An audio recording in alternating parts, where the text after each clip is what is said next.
Welcome to episode 189 of Sports Geek. On this week's episode, I chat with Paul Rogers about the origins of Liverpool FC Digital and his strategy pivot at AS Roma. Welcome to Sports Geek, the podcast built for sports digital and sports business professionals. And now, here's your host, who is running out of wall space for Sports Geek jerseys, Sean Callanan. Thanks, DJ Joel. Yes, the Sports Geek office is getting quite full with Sports Geek jerseys. I look forward to visiting my guest on today's pod, Paul Rogers, in AS Roma, and to add another Sports Geek jersey to the collection.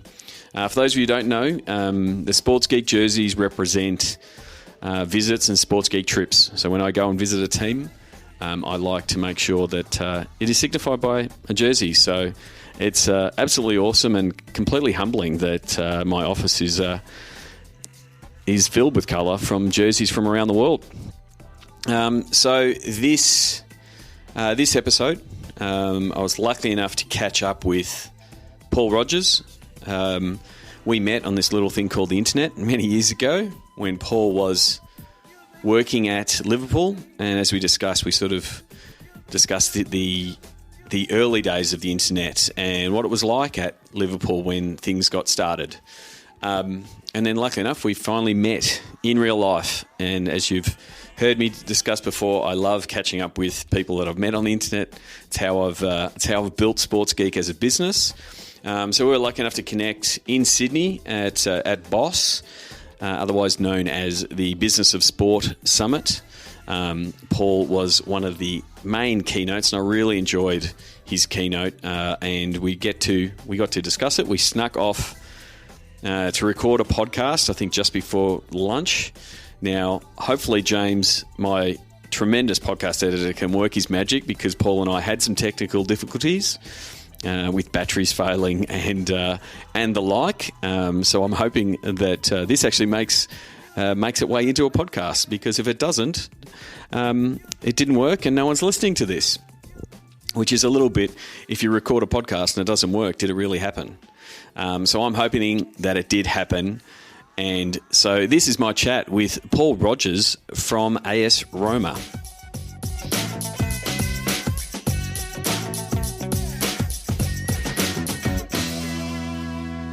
Very happy to be here in Sydney. Lucky enough to meet this man in person here for BOSS, Business of Sport Summit in Sydney. Known each other online, and it's good to put a face to the name. Paul Rogers from AS Roma, welcome to Sports Geek. Thank you for having me. Great to finally meet up after a good few years. Yes, yeah. So really enjoyed your presentation here at BOSS. But before we get into that and some of the lessons and takeaways from that, I just want to get a bit of your backstory for people who don't know. Before AS Roma, you were at Liverpool, and I want to know a bit more about, I guess, your background, because it's all the whole sports, internet, and digital space. Like, I come from a geek background, but you came from a journalist's background. You want to give people a little bit of an understanding of your background? Yeah, sure. I was a music journalist. I was a music fan as a kid and a football fan, and I went down the music route. So hip hop was my thing when I was a kid, and I used to go to concerts, write reviews, send them off to magazines. Then ended up sort of getting into that sort of space, interviewing lots of sort of music bands and not just hip hop. What was your most memorable hip hop artist that you interviewed? I interviewed most of them around the sort of time of sort of early 90s. Yep. I went on tour with Public Enemy, went on tour with Ice-T.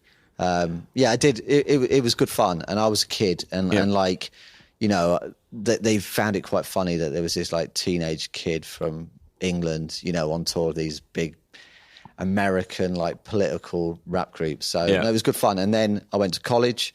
I was in the north of England. I was going to Liverpool games all the time. I was a season ticket holder there, and I ended up moving into sort of football journalism, magazine stuff.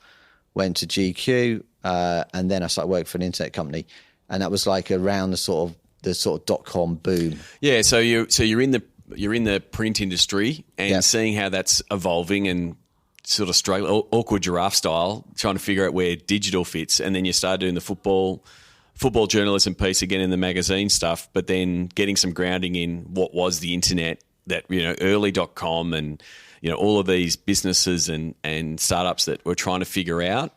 But it must have been tough because the infrastructure wasn't there. For the people who listen to the podcast that can remember the dial-up sound of getting on the internet, must have been tough in that early piece where we don't have that always-on nature that the internet is now. Yeah, it was it was crazy, really. I didn't know anything about the internet. I didn't have an email account or anything, and I started working for an internet startup. But it was content, really. It was content. We were publishing content as soon as you could learn how to publish, and it was fine. But it was much more communal. It was like pre-social media for me. It was like messaging boards and forums and that kind of stuff. And it was all about community. And it's funny that, we talk about all that sort of stuff now, but that's exactly what it was then. And you had this sort of hardcore of people who are in your community, and you would sort of know them, or they would have personalities around it, even if you didn't know them personally. But it was all about community. And I think we lost a lot of that, and maybe we'll come back to it. But I think we went from the internet being about community and communicating with different people to becoming a broadcast tool. Yep. And we sort of lost track. And I think the internet and what we call digital space sort of started to echo what television is and what radio is, which is just a broadcast tool. And I think Facebook went down that route. All of us fell into it. And I think we changed. But it's interesting, at the beginning, it was about communicating with someone else who you didn't know across the world. And hopefully we're trying to get back to that thing. So how did you get from the internet startup into the role at Liverpool? Again, around 2000, 2001 is when you started at Liverpool? Yeah, so at that time there was people throwing money around the internet all over the place. Yeah. And there was an offer to buy out the company or certainly invest in the company. And the owners decided that they were going to stay with it and they weren't going to do that, which I think they would regret later down the line. Around the same time, Granada, which is ITV in England, basically bought the digital rights, or 50% of the digital rights to Liverpool Football Club. It was valued at about 20 million at that time. It was when everyone was just, and they also bought into Arsenal. It was a bit of the Wild West when, it was like, here's the TV deals. They're all locked up. Oh, this new thing, the internet. Yeah. And there was that media players and that going in this, again, which is still happening, all these years later.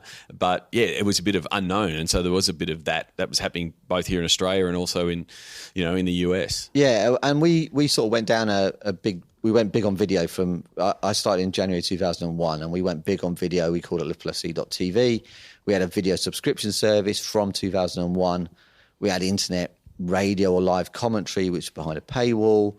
So we went all in, and the audience weren't there because the broadband wasn't there.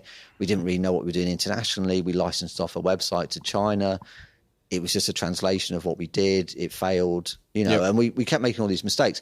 But I think the thing there was anything we did was new, and there was no real competition, and now I think that like the likes of Amazon and Netflix and, people have a different understanding of it, and the expectations are high.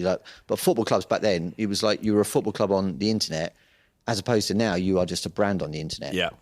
But also in that early space, you're both educating the market on, hey, these are the products. It's not like now, I think we just had a stat there that 33% of people in Australia now go to OTT as their first destination, not traditional TV. But back then it was TV was on the tube, and we're not looking at other places. So when you're the first mover in a market, like, hey, we're doing live streaming or we're doing video on the internet, when completely forgetting that the infrastructure was not ready for it. It must have been tough in that space because the fans might have wanted it, but they didn't even understand the concept. Yeah, and I suppose we had a different... Do you know what? I think there's a legacy to what we were doing. Like, we were saying, okay, you couldn't watch every game. There's loads more games now shown on TV than there ever was back then. There's obviously loads more content than there ever was back then. But we had things like, okay, so we've got a press conference of our coach will do a press conference, and it'll go on for 20 minutes, and the TV would take a minute. Yep. And one of the things we were saying was, you can watch the full press conference, you can hear everything. We would give you every bit of content because, back then it was like the newspaper takes a few quotes, take them out of context. The television show a bit, the highlights of a game. Yep. It won't show that much. So it was all about, we'll show you everything.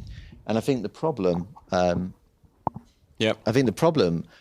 we've actually had is we continued to do that up until recently. In fact, we were like, we're giving you everything, when actually now we need to cut everything shorter. There's so much content out there. People want it curated a lot more than they want the full work. It's like, you can listen to a press conference for 20 minutes, but it's probably not worth 20 minutes of your time. Yeah. Only certain sections are. And I think the newspapers and television channels haven't been getting this stuff wrong. Yeah. So, from that early point, early 2000s to, then you've gone through that initial, hey, bedding down our website, this is how we're driving our fans. And then you get and you're getting your content team that's, writing match reports and doing video and that kind of things. And then you get the curveball of social media that hits 2007, 8, 9, 10 as, every year a new platform comes at you. What was that period like for you at Liverpool? Before, just to go through, so 2001 we launched a website, and then it was basically website and SMS. Yep. So we had subscription services for SMS type things. I remember being at the Champions League final in Istanbul in 2005, and we were stressed out, and the game was like stressful, and we had to file a match report online at this time, and we were in Istanbul, and we had to try and get dial up, and we were doing all this sort of stuff. And we thought it was really hard, but there was no YouTube, there was no Facebook, there was no Twitter, there was no Instagram story, Snapchat. Yeah. There's none of this. We didn't have any international media, and we thought we were stressed out then. Yeah. And you see how quickly the world changes. I think YouTube 2006 maybe. Yeah. But it was the world just changed incredibly. We sort of actually launched television in 2004.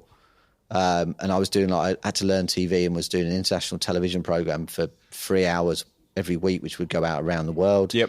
2007, we launched a television channel, like a 7-day-a-week thing. So I sort of moved from just being website and digital to like head of content. Yep. And then 2008, I think it was about 2008, social media come in. Yep. And this is out. It was the best time. It was probably the best time ever. This is what used to happen. I was sort of like always interested in that sort of stuff. Basically, you'd say, oh, there's something called Twitter. Okay, this is what we did. And this is God's honest truth, what we did. Sign up personally in the morning. Go, how does this work? What do you even do here? Do it. Say, right, by 2:00 in the afternoon, we'll launch Liverpool Football Club's account. Yep. We would just basically sign up for Instagram. There's this thing called Instagram pictures. You share pictures, you can do some sort of tint on it. Yep. Right, in the morning we'll do that, try and work it out, mess around. In the afternoon we'll quickly launch. It was like a race. We treated it like a race. It was a bit of an arms race because there was a little bit of, I'd say we were certainly one of the first. Because we were so quick with that stuff. And we didn't even know what we were doing. And there was something funny that Twitter or something released recently where looked at people's football club's first ever tweets. And I think it was like, Liverpool's was like one of the girls there, very close to me, a girl called Nina, said, I'm looking for a cameraman to film some interview this afternoon. And that was the first tweet by Liverpool Football Club. Yeah. And now they have like 10 million followers. It's it's funny. It was totally amateurish. It was really exciting. We were just brave, and it definitely was. It was just like, who can be there first? And sometimes we weren't winning the league at that time or anything, but we were like winning this sort of digital race, I'd say. And so it was just a matter of going, well, we're going to test this out, see how our fans react to it. Yeah. And again, going back to your point about the internet, that early time, again, it was like the community. Like you were, you'd post something and you'd be responding because the audience was getting, was still relatively small but growing, and you had that community feel. How did you go from like you roll it out and you're starting to put your content and you're testing what's working to then this audience and the numbers just skyrocket as, there was a few levers that were changed, that were pulled around, what happening was with Twitter, and that caused growth, and then, Facebook with pages and stuff like that really caused a big spike. How did you go through that like exceptional growth period that a lot of the I think clubs went through? I think it was like, well, obviously that was just like everyone was just getting on it, and at the same time football clubs were getting on it, the general public was getting on it. So and then it made sense, and then people started following different. You'd follow more than one club. It was a different audience. I always knew there was it was a little bit sort of problematic that you knew that you're building this on someone else's platform. Yep. And I always knew that. And we had this sort of website competing with it. So you own the website. It's what you know. Those metrics are probably better for you. People are selling onto that platform. And we were traditional journalists. Yep. Metamorphizing into social media people. But, I always knew that let's not go all in on social media. And Arsenal, I remember Arsenal went all in on Arsenal and Liverpool used to share stats and on website stats. Yep. We were quite close in terms of that. And we always had like higher website traffic than them. But then they all went in on social media a lot heavier than Liverpool sort of did. And then their website traffic went right down. Yep. But their social media traffic went up and their social media followers went up. And we would look at it and sort of like, is it the right thing to do? Is it the wrong thing? And I don't think there was any right or wrong. I think times proved, not that you would ever change what you did, but that, it was the risk that we knew there was a risk. We knew that Facebook at any point could just change the, I always thought it wouldn't be so much they would cut reach or organic or the algorithms. I actually thought at some point they could charge. Yeah. They could charge by followers. Yeah. They could say to the big brands, hang on, why are we doing this? It's like the Yellow Pages or something. Potentially, yeah. And I always thought that could happen. So it was sort of arm's length a bit. We were like first on, but it wasn't like let's give them everything. Yep. We've still got to keep a website afloat and stuff. I think the big game changer for us, Liverpool, was I was looking at some metrics around our website, and our website traffic would have been, if I looked at the top 10 countries, it was, I think, 7 or 8 of the top 10 countries on Liverpool's website in terms of traffic were English speaking. Yep. So it would have been, it actually was the UK, Ireland, USA, Australia, Malaysia, Singapore, and maybe Denmark or somewhere would have been in there, or Norway certainly would have been in there. But generally, English-speaking countries. When I started to look at Facebook in great detail, our number one country was the UK, and then it was Indonesia, then it was Thailand, then it was Malaysia. India would have been somewhere in there. But basically, Mexico, Colombia. Basically, I worked out something like 7 or 8 of the top 10 countries on Facebook for Liverpool were foreign language. Yep. But on the website, it was all English. Yep. So I thought, well, instead of just launching new websites in all these languages, everyone's on social media. Why don't we launch international, local language social media and do it localized rather than translation? Yep. And that was the key thing. And so that's when you did that split of setting up regional-based social media, produce content for that market in that language, in that tone. And so it was a different approach, but that's what worked and connected with those markets. Like we were quick to set up social media accounts for the club. When we decided to go down the international route, we were basically very quick again with that. We knew there was an audience because the audience was there on Facebook following the club. They just weren't consuming the content because they couldn't understand it. So we had to localize content. And generally it was about language. The language was a barrier. In some cases, like when we did with India, it was just more about localization. It was more about personalizing and giving a different sort of feel to those fans. And then did that feed into the international tours and that kind of stuff? Because, if you're saying, hey, we're going to tour in this part of the world, you go put that on the standard Liverpool channels, they become more and more cluttered. And so it gave you a little bit of that segmentation.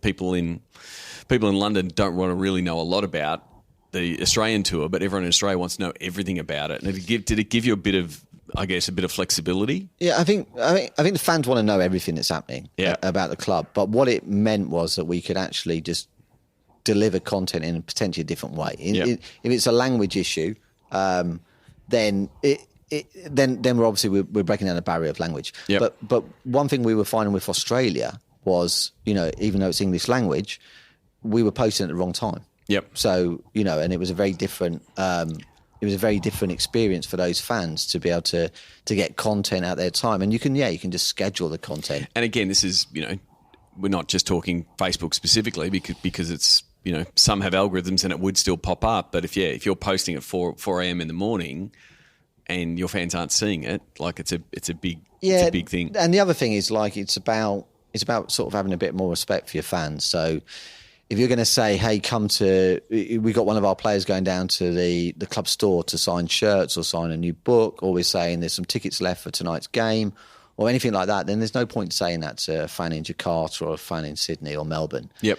So it's about different messages for that sort of audience. Also, like sometimes, the level of depth of content that you're delivering to fans, maybe not every fan wants that yep. sort of the history stuff. Yep. Maybe you're delivering a slightly different message. So that takes you, you take through that social media piece. You leave Liverpool 2015 to take up the role at AS Roma. Just take us through those first couple of days of leaving, the giant that is Liverpool, to go to AS Roma, and I guess some of the differences and what you saw when you first came into AS Roma. It was quite an emotional moment when I left Liverpool. I'd been there a long time. Obviously, I was a Liverpool fan, but I was excited by what Roma were doing. I met Jim Pallotta, the owner. He's one of the owners, one of the biggest owners of Boston Celtics as well. Yep. I met him a couple of times. I met some people from Roma. I was excited by they were on a beginning of a journey. Yeah, He'd only been like a couple of years since he'd taken over the club, and when he came in, they had to make a lot of changes to the club.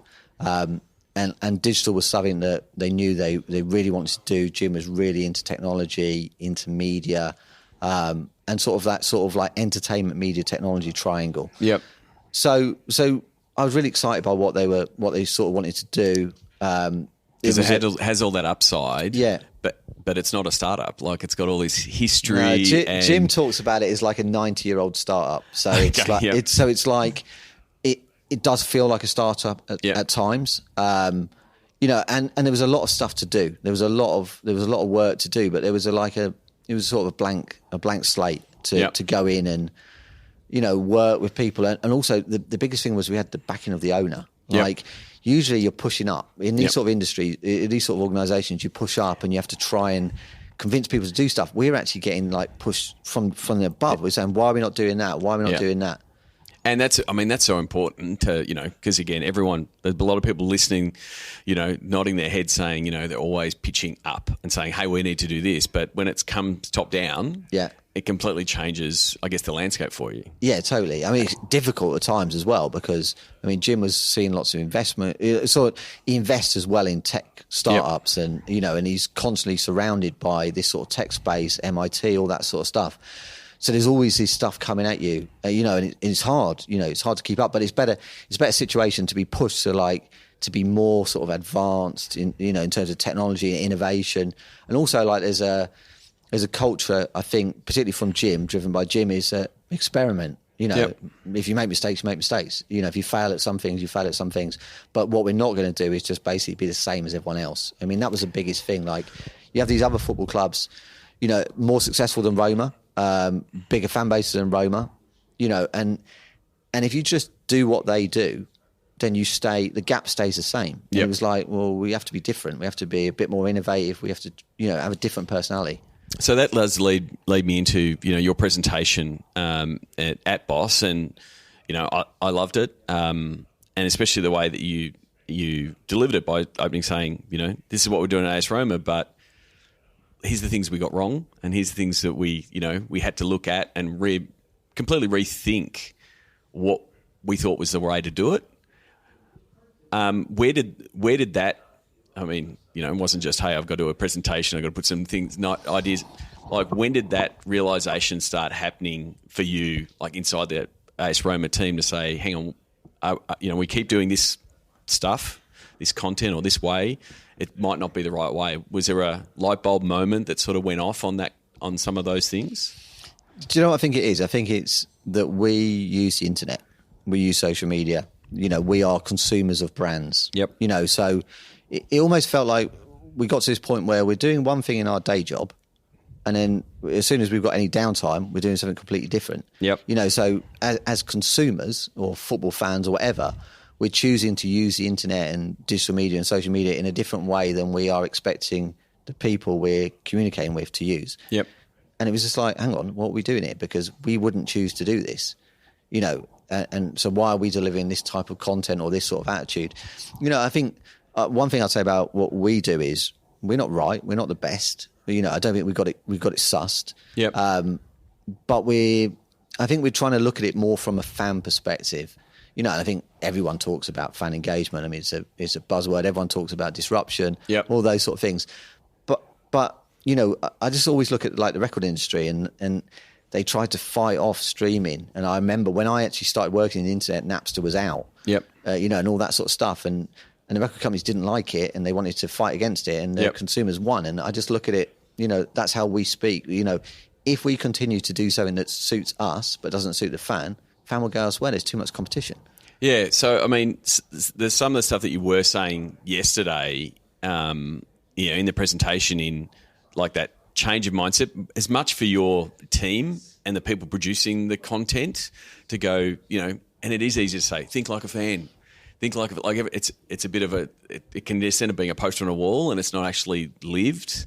But, going in, talking to the fans and saying, well, this is where we're consuming our content. It's here, not where you want it to be. So there was a whole bunch of stuff that you were saying around the wanting to have control, like back to the original internet. If we sort of say V1 of the internet, before social was go to our website. And as you were saying before around social, that's what it was. Oh, social to go to our website.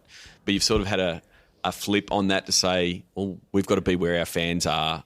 This is where they want the content. How can we be relevant in those platforms? Has that sort of been the shift you've sort of done around AS Roma? I think so. And you basically, you can see the stats are out there, like the data's out there, and we've put maybe, you still need this human touch and you still need to make decisions. And I also think that fans don't always know what they want. Yep. And if you ask them, when you ask them about what should be on your website, they don't exactly know because they don't know other stuff that could be possible. But now everyone's using. Yeah, we're just making sure here, like if there was a bit of a pause there, we've had all kinds of technical issues. Paul and I both then pushed the laptop that was about to sleep and turn off the recorder. So continue. Yeah, so I think I lost track of what I was saying, but the data's out there. The data's out there, and I still think you need the human element and editorial decisions, editorial choices. Yep. But what we can't do is let our ego get in the way of what we actually need to deliver. So if we spend a lot of time making a great video, or we spend a lot of time writing an article or a big interview, and we say, right, that's the most important thing today, but all our fans actually trying to find, not looking for that, trying to find the ticket information or how do I buy tickets or what time's the kickoff, then we ultimately need to deliver what the fans need. Otherwise, we're not serving a purpose. Now, we can still deliver that content, but let's just prioritise rightly. And the stuff you see working on social media, if we constantly see something working and something not working, why we continue to push our stuff that doesn't work? And that's the thing, again, another one was like that ego piece of, well, I've spent a lot of time on this bit of content, must be good, I better push it. And if fans don't want it, it's like, well, you need to check your ego at the door, that they don't want it. What do they want? How can we serve, like diving into like what are our audience consuming? Like you're doing a video, which videos are they watching more of? Well, we need to do more of them, like using those analytics for that reason. And I think the other one was, especially for the content producers that are listening, like if you're finding the content that you're producing boring, there's every chance that the fans are too. So really question why you're doing it. Yes. I love that piece from yesterday. Yeah, totally. I mean, one thing I'd say is like on social media, so on Twitter, I'll use Twitter as an example. Obviously, Twitter introduced a thing where you could retweet your own tweet. Yep. It was quite a big thing.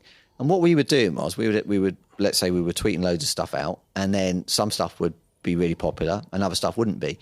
And we would push the stuff that wasn't popular to try and make it popular. And like, hang on, they didn't want it first time. It wasn't just, it's not constantly, they just didn't see it. They didn't want it. So now the only stuff we really retweet now is the stuff that's really working, because let's boost the stuff that people obviously like to consume, and the stuff that we want them to consume but they choosing not to. Why are we trying to force feed it on them? It's really important. One thing I wanted to touch on, and again, you talked about it in that early internet stage, in the community feel, and the fact that social sort of has gone into that broadcast, and it's a scale thing. You've got millions and millions of fans. How do you respond? How do you think that we can bring that community aspect back at scale in some form? Like, it's not like, because you'd like to do it, but you put out a post and then there's thousands potentially of responses. So how do you bring some of that community back? One of the problems I think, in the internet, in fact, one of the problems social media is it's very negative. Like I was reading an article the other day about how social media brings out the worst in the human race, and it's almost by design. So, negative things get more interaction. Newspapers write negative stories because negative news is more popular, and it's the same for the internet. So, if you take risks, you're going to get killed. Like you just do, and you will be criticised. And it's you got to look at it like I always look at when we get killed on some stuff, and maybe rightly so. I always go and look at people's profiles who are saying the worst stuff. And if we're talking about from a Roma perspective, if I'm seeing someone saying delete your account, delete this, then I look at their profiles and see, oh, that's an AC Milan fan, that's a Juventus fan. Sometimes it will be Roma fans because everyone's not the same. But you have to just be brave. And I think sometimes I always try and think, okay, we've got some sort of vision, and we've got some sort of idea of what we think is right, and we will. As long as we're broadly in that direction, then I'll take the criticism. And, anything that's different, you're going to get criticised. New websites get criticised. Oh, no, completely. So it's not just the criticism piece and, we can't solve the troll problem, but it's more how do you make sure that, what you're putting out does connect with the AS Roma fans. Again, you don't care about the AC Milan, you don't care about Juventus, you don't care about anyone else, you don't care about, I describe it as your digital cheer squad. Like, for me, the community piece is how do we get them interacting in a way that we'd like, but we're not controlling it. Like, it's a bit of, I think it was part of it, the community element was I think you said creating content that your fans want to share. Yeah, like that's key. That's the community aspect. Yeah, I think that's key. Like, I've got a 14-year-old daughter, and her Instagram feed is the most highly curated Instagram feed ever, where it's all of her ages. They don't just post loads of stuff, but they're really protective of their brand. So if you think about every individual is their own brand themselves. And if you start looking at it from their side, I read something in a book once or recently, and it basically said, think about your followers.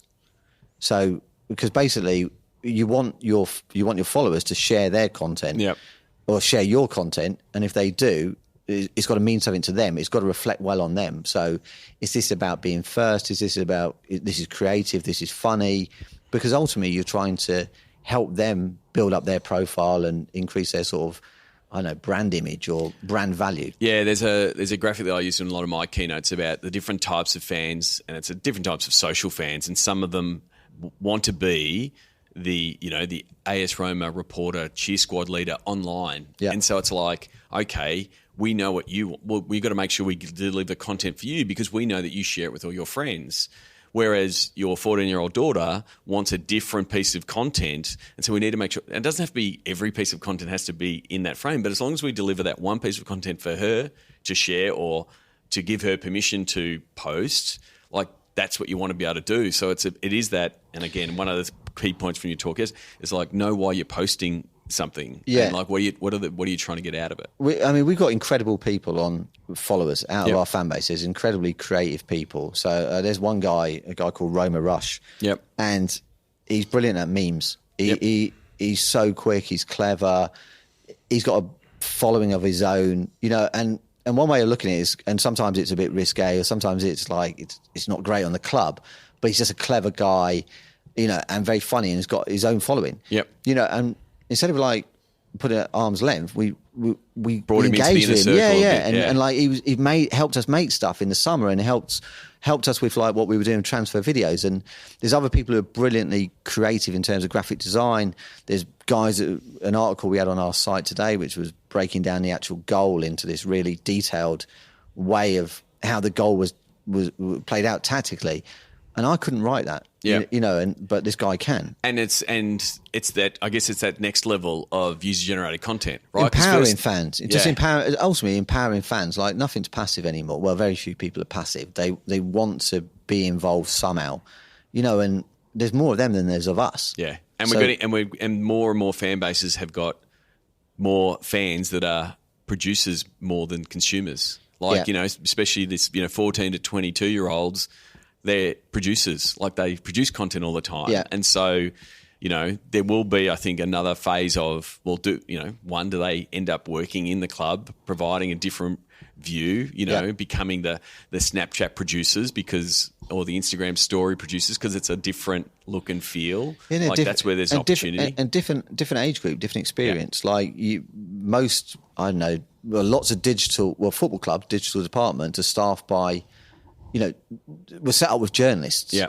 And then we switched to video. Yeah. And we didn't make the decision to switch to video in terms of that's just the way the world went. And then you found that you had 6 writers or 5 writers, and shit, it's a video world. Yeah. Or it's about graphic design. And I think I'm surprised more football clubs don't use the creativity of their fan bases. Obviously, some do. I think there is a fine line, and we're not in a great place. We need to sort this out. I think football clubs exploit fans, and I think there's a bit of an exploitation of creativity in some cases. And I don't think that's technically good. But it's not just a football. We're seeing the changes in, the traditional media space, and we're seeing these new media players that are popping up out of these content producers. So, guys like the Barstool Sports guys and that are doing their own shows, or LaRue and Duncan and LaRue that do the NBA, live, Periscope, alternate commentary. They're doing their own thing. They're finding out their own monetization platforms. And so, again, the disruption, if we're going to, they're creating their own thing. And I think that's a potential that can potentially come into the fold, or there's opportunities for teams like the media trying to figure out how that works. Yeah, and I think those ones are set up in a better way. Those companies have really done very well because they've tapped into a more authentic audience. They can say a lot more. I mean, I look at one of the highlights, House of Highlights, I think it is, on Instagram. Yeah, the Bleacher Report guys, yeah. But that was basically just stealing highlights. Yeah. The guy was great. Yeah. And he stole these highlights and he built a brand, and then he was brought into the fold there. Yeah.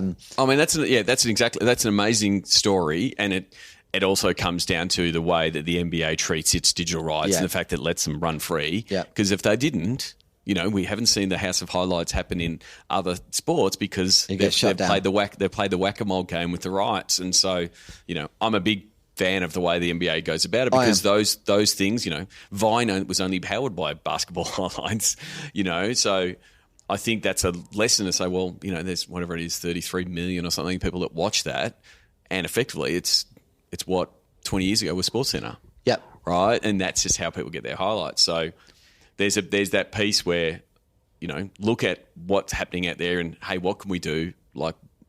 From a club point of view, that there's an opportunity there. Yeah, I also think people within football clubs and media departments and stuff, they generally look at other football clubs and what they're doing, and then they do similar. Yep. But ultimately, and you've got these guys, I don't know, 30 years of age or upwards, who are saying this is what the kids like on Instagram, so let's put emojis everywhere and stuff. And then you speak to a kid and they're like, that's awful. That looks like it's done by one of our parents. Yeah. So I think we have to keep bringing in young talent and giving them, because they're speaking to an audience, and I think, and that's an authentic thing. And, I think football clubs have been quite traditional, quite corporate in lots of cases, scared because the press will kill them on anything. Yep. And we've seen this other sort of fan culture. Anfield Rap is one that's been set up for Liverpool, and those guys are killing it. And they've delivered a different service to what the football club was doing. Now the football club might have come nearer to what they are doing now, and there's a sort of balance. But if it's not authentic, then people just go elsewhere. If it doesn't do its job.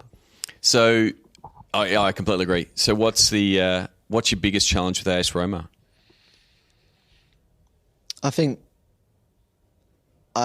scaling in basically respecting tradition, respecting the history, and sort of balancing the act of we still need to absolutely appeal to our hardcore fan base, who are the most important fans, I would say, but we also need to grow, and we also need to do new stuff that's the way the internet and social media works. There's a different type of language that's used now. And you have traditionalists who are against that in some cases. And I just think you can't appeal to everyone, so you have to do different stuff. But that's also the brief. Like, that's also the brief of we want to appeal to everyone. We want, you've got this fan growth hat on, and the content that potentially appeals to that new market, whether it's a younger market or an international market. You're right. It sometimes completely riles up the traditional. It's like we don't. But I think you can do that via platform. I think you can be a bit more specific with platforms. So I remember when we were doing something slightly different on Instagram, which was potentially slightly younger or slightly, like if you say Twitter's a news, I actually think Twitter's a news and almost media like funny. outlet. Yeah, and also funny, and like I think there's a the lot banter side, especially there's a lot football. of humour in it. And then Facebook's slightly different. Facebook could be a bit more epic, for example, or YouTube. And it's going to be interesting to see where their watch product and the video product goes. Like the fact that Facebook sort of seems to be, pulling a little bit away from live and moving into long form, which puts it right head to head with YouTube, because that's where people watch longer form. So it's going to be interesting to see how that, I guess, plays out. Yeah, Facebook seemed to change it, on a monthly basis of what their actual goal is. I think Facebook are going to have to, Facebook don't need anyone else's advice on how to build a brilliant business, but they could easily start to, push brands away from the platform. But they are looking like their size, their magnitude. They are looking very much like traditional broadcasters, like going, well, we need to, again, whatever the latest changes are. I won't say anything because by the time we publish this, there'll be another change. But the fact that they're going, well, we want premium content. Sports is a premium content. That's what's driven TV deals and things like that over many, many years. There is a bit of that tension at the minute to go, well, hang on, our vision is ending up on that TV station because they're paying us money. And if you want us to continue putting our premium content on your platform, yes, we know you've got our fans, but there needs to be that. Well, where's the cash? But you can't reach those fans unless you're paying. So if you're basically saying, Facebook are basically saying, pay us to reach your fans, and then also give us your best content. I don't think something has to break there. Yeah. They can't continue in that way. I think what could happen is that Facebook's the best targeted advertising platform in the history of the world. But does Facebook want it just to be an advertising platform for big brands? Because that might be what happens. You might decide to put your content elsewhere, but when you need to advertise, you'll advertise via Facebook. Yeah, and I think that's different. I think that's probably what's going to happen with a lot of brands, like banks and all of that. They can't put a lot of content on and get good reach. Football clubs can. Yeah, and there's a bit of Facebook needs football clubs and sports in general as much as the vice versa that happens. So that's where I think there's going to be a thing. Looks like lunch is about to kick off, so here at Boss. So I wanted to wrap up with a closing five. Do you remember the first sports event you ever attended? Yeah, I went to see Liverpool versus West Ham. I think it was 1980. I can't remember the exact date. So you were like 7 or 8 or... Yeah. And that was the first time I've ever been in a football game, and that was an amazing experience. And just locked in then as a Liverpool man for life? Yeah, well, to be honest, I was before. My dad's from Liverpool. My dad's been a fan since the 50s or whatever. So yeah, I was locked in. Yeah. I think I'm the same with Collingwood. There's kids now. I've seen kids at Collingwood games that just don't have their name in the back. Just says no choice. Yeah. You would have been a lot of sports events in your time. Is there a favourite food memory or a go-to food that you find yourself gravitating towards at a sports event?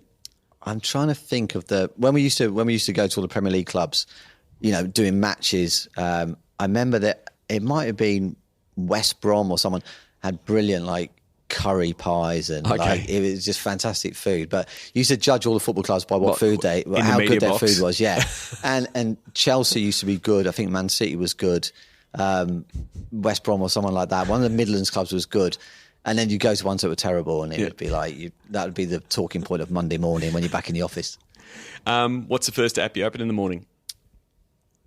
Twitter, just to see breaking news and what's happened. And yeah, it just makes me laugh. Twitter every day makes me laugh, and also news, purely for news. Yep. Trump, whatever. Yep. I would go to Twitter for news rather than go to maybe the BBC website for news. Is there someone that you follow, whether it's from a news point of view or an industry point of view, or someone you read or someone on Twitter that you follow that you would suggest that the podcast listeners give a follow to? I need to think about that. I follow so many people and so many great people. Is it so? Then is there I've got a whole bunch of tools I use, Nuzzle and Refined, those kind of things. Is there something that you use in that space? No, I get your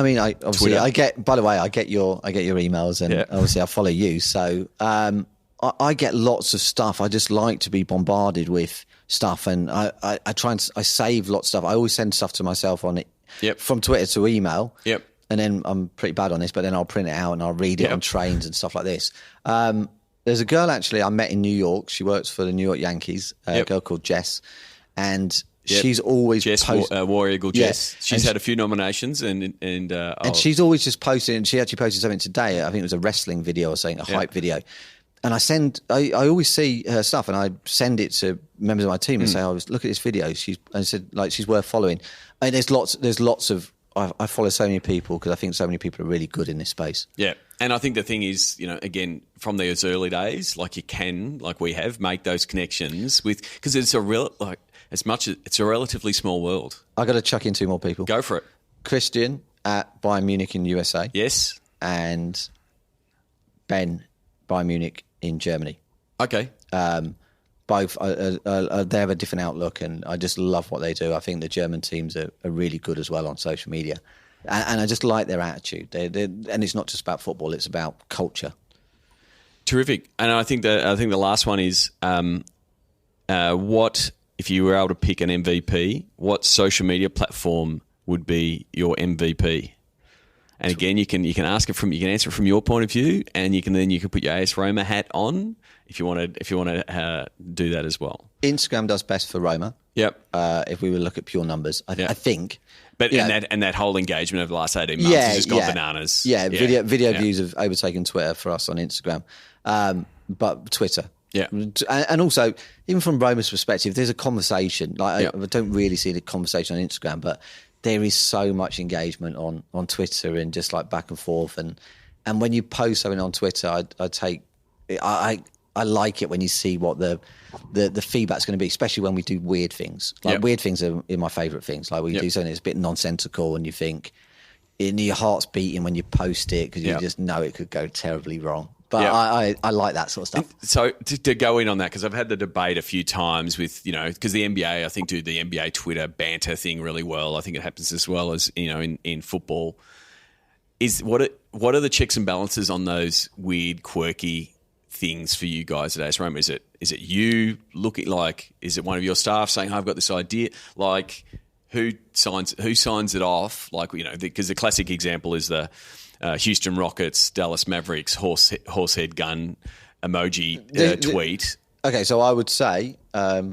yep, and we're keeping the recording, yep. Okay, so I think guiding principle we have is that we don't criticise other clubs. Okay, yep. We don't say anything that would mock another club. So we don't really get involved in that banter because we can lose the next game. Yep. We know Roma's a roller coaster. We can definitely lose the next game. We can look stupid. So I don't think we really gloat. We almost laugh at ourselves.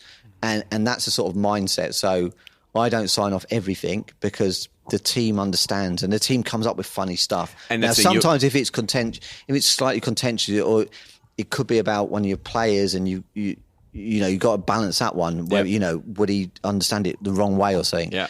But really the mindset of the team is really everyone's aligned that, we don't criticise other teams, we don't gloat, and also we don't do anything that reflects really badly as us on an image. But we will laugh at ourselves, and we will say we're not as big or we're not as good as someone else. So it is that, hey, let's do that inside joke that just us and our fans get. Yeah. And so again, if there's a process, is it just you've got something and do you or one of your staff, do they just sort of flick it? Because I think that's where the Houston one just went wrong. There was they had the rope to be able to do all these things, but there just wasn't one checks and balance to say, I'm going to post this. Does that look good to you? Is it as simple as that, or is it? Yeah. Sometimes, and something that I got that the other day. One of the guys in Rome actually sent me an email and said we made this video, or me and this other lad have made this video, and we're going to post it if we win in the Champions League. Yeah. And he said, just have a look at it, and I looked at it and I was like, yeah, it's great, and I like the fact that.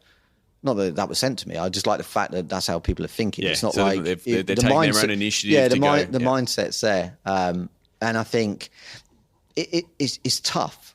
Sometimes it's tough because everyone wants to pull everyone down for everything, and the media will exploit something. Oh, Roma have done this or whatever, because there's nothing easier than writing about social media mistakes and stuff. I mean, the other thing is that in our team, we understand, we've got to try not to make mistakes, but mistakes happen. Yeah. Like social media, I've said to people, who don't work in social media when they've criticised someone who's made a mistake at some point, I said, hang on, we're on the line every day. Yeah. We're on the line every hour. We're making judgment calls very quickly, so mistakes will happen and we never do anything intentionally to make a mistake.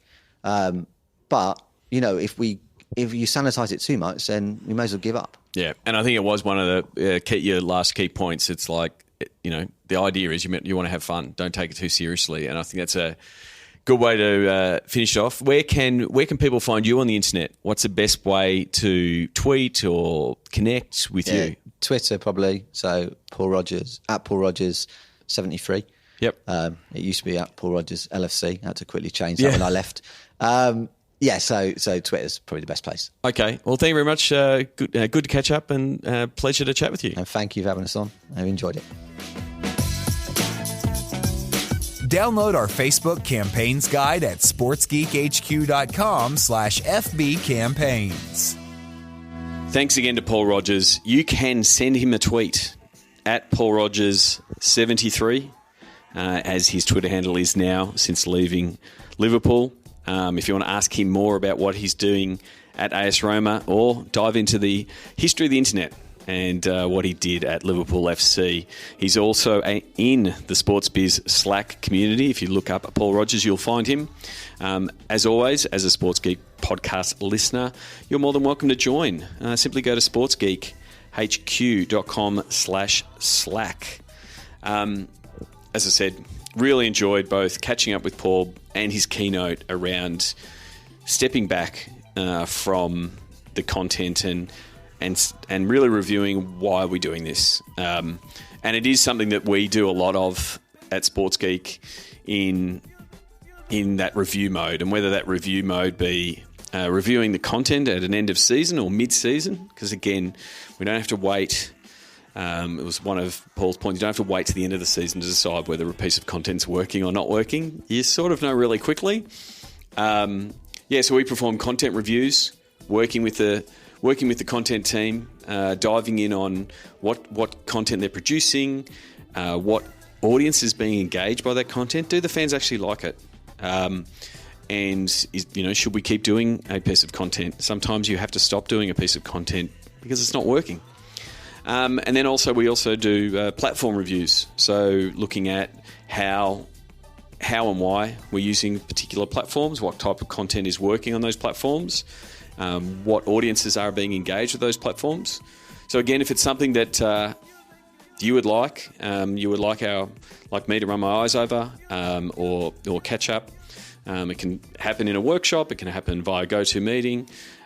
Those kind of things, please get in touch, and you can do so by sending me an email, sean@sportsgeekhq.com, or you can simply book in for a phone call. I'm happy to talk to anyone who listens to the podcast because I'm very grateful that you've taken the time to listen. So you can go to sportsgeekhq.com/phone call to book in a time. More than happy to.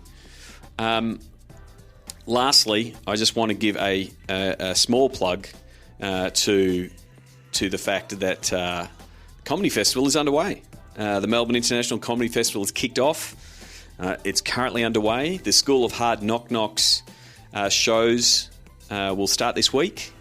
So if you would love to, I look forward to seeing people there. There's every chance by the time this podcast gets published that all the shows could be sold out. I know I am tapping a few people on the shoulder. So if you are heading to the Comedy Festival and you think about heading some shows, I'd love to see you come to mine.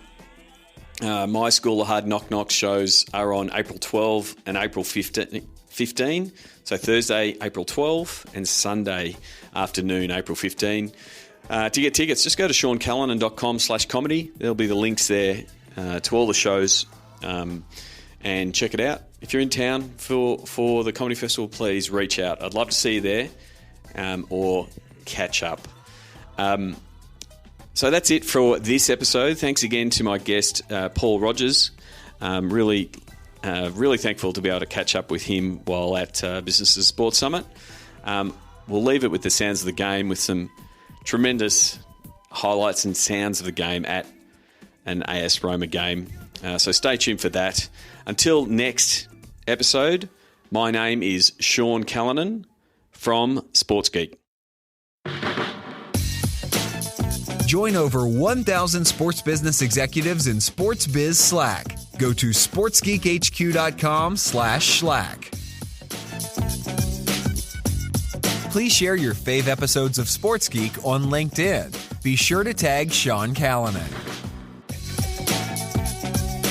Go to sportsgeekhq.com for more sports digital marketing resources. Want to chat with Sean? Book a time for a call. Go to sportsgeekhq.com/phone call.